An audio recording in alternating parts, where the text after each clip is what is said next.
parsha of the Teichacha, Bechukotai, starts with the positive, and Bechukotai Teilechu, then HaKadosh Baruch Hu will give Geshem, he'll give Nosna Aretz Yivula, the land will give the produce, and you'll sit, Vishavtam Levetach Baraschem, everything will be very calm.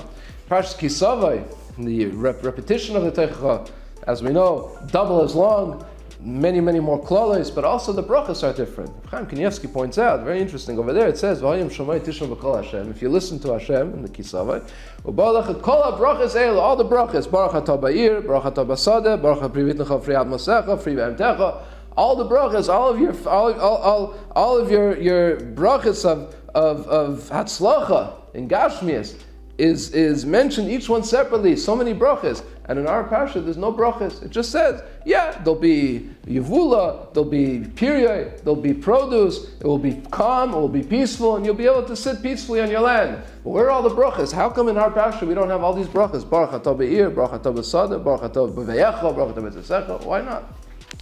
Chaim Kanievsky says the answer, of course, is in the first Rashi in the parsha. Rashi says, this is not referring to regular mitzvahs, this is referring to amelim b'Torah. In order to be involved, to be absorbed in the learning of Torah, to be focused only on learning of Torah, and then you'll have a Nasati Gishmechim over there. What are we talking about?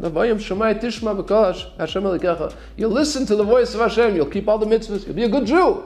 We're not talking about the person who's toiling day and night in Torah. Our parsha is talking about the Talmud Chacham who sits and toils in Torah. Chaim Kanievsky. This person who's sitting every day in the Beis Medrash from morning to night, he doesn't need any brachas, any brachas of gashmias, of plenty. He doesn't want baruch atah v'tzesecha, baruch atah v'echa, baruch atah. He doesn't want that. He just wants to be able to go home, eat his meal, eat the food that he needs to sustain himself. He wants peace in the land, and he wants to be able to go back to the Mishmerish and learn Torah. And any bracha of gashmias is not even a bracha. It's for him a terrible thing. It's a terrible einish. It's very famous from Chaim Kanievsky himself.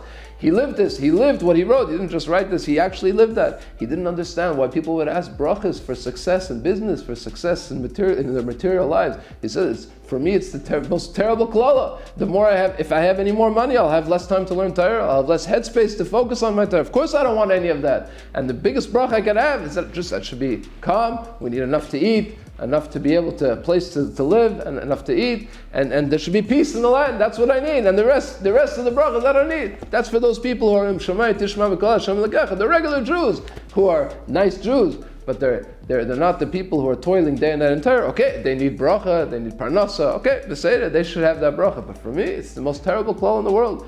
It's related that Rav Chaim Kanievsky once came in the morning. He says he gathered some bills. I have to make a hatavas chaloim. I had a terrible dream last night. We need to say the tefillah, the psukim. I said, what was the dream? He said, I had a dream that I became rich. He said, in the Gemara it says a dream is either nevuah, it's either a prophecy, and that's terrible. I don't want to become rich.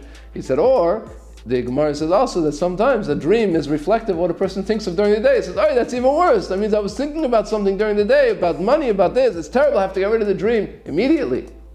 It's said over also about Rav Shlomo Zalman Auerbach when he got married, going back 100 years.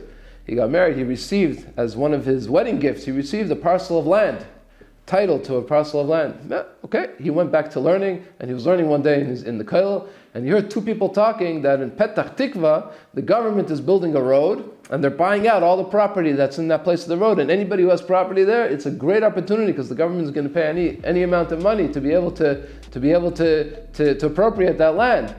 And all of a sudden he started thinking, I think the plot of land that I got as a wedding gift was actually near Petach Tikva. Maybe it's going to be worth money. And all of a sudden he chapped himself. Oy, I'm in the middle of learning. How can I be thinking of these things? Closed his Gemara. He went home. He took the title. He went into the nearest real estate office. He said, I don't care how much money. Sell it today. I don't want anything to do with this land. I see that this land is only causing bittul Torah. These people are great tzaddikim, people that we have to aspire to at least reach a little bit of their level of avos haTorah, that any type of material success for them wasn't important to them. It was, to them, it seemed like the worst thing that could happen. How could if they would become wealthy, if they would get any sort of bracha in their material lives, it would only interfere in their pursuit of their lifelong love of toiling in the Torah. Please don't forget to subscribe. You'll get the video every week by subscribing. Put a like. Thank you very much. Good Shabbos.